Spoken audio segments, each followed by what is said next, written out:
முட்டைக்கோஸ் பொரியல் பண்ணுறேன். இந்த பொரியல் பண்ணால் இதுக்கு வந்து தேங்காயே போட வேண்டாம். இப்படி பண்ணிங்கன்னா எண்ணெய் ஊற்றிக்க, 2 ஸ்பூன் எண்ணெய் ஊற்றிக்க, கடுகு, உளுந்தம்பருப்பு, கடலைப்பருப்பு கொஞ்சம் போட்டுக்க, 1 ஸ்பூன் கடலைப்பருப்பு,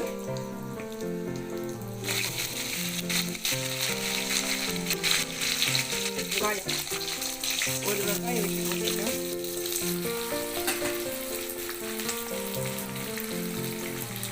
ஒரு தக்காளி, அதுக்கு தேவையான உப்பு போடுறேன்,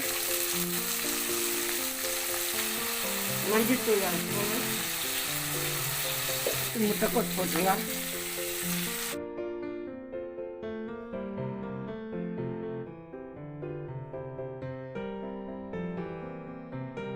இதுக்கு வந்து காரம் வந்து மிளகு பொடி தான் போட போகிறேன். மிளகை வந்து 1 2 தட்டி கடைசியாக இது வெந்ததுக்கப்புறம் போட்டு இறக்கணும். அதுக்கப்புறம் தண்ணி ஊற்றி மூடி வச்சிடணும். காய ஆயிடுச்சு. இப்போ வந்து கொஞ்சம் கொத்தமல்லி, மிளகுத்தூள் கிண்டி எடுத்துட வேண்டியதுதான். 1 2 தட்டி போட்டால் போதும். மிளகுத்தூள் இந்த காரம் தான், வேறு காரம் எதுவும் போடலை.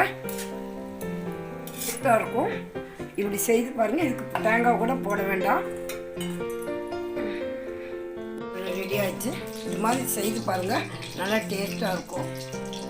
பிடிச்சிருந்தா சப்ஸ்கிரைப் பண்ணுங்கள், கமெண்ட்ஸ் பண்ணுங்கள், லைக் பண்ணுங்கள், பெல் பட்டன் எடுத்துனா என்னுடைய நான் போடுற ஒவ்வொரு நோட்டிஃபிகேஷன் உங்களுக்கு வந்துகிட்டே இருக்கும்.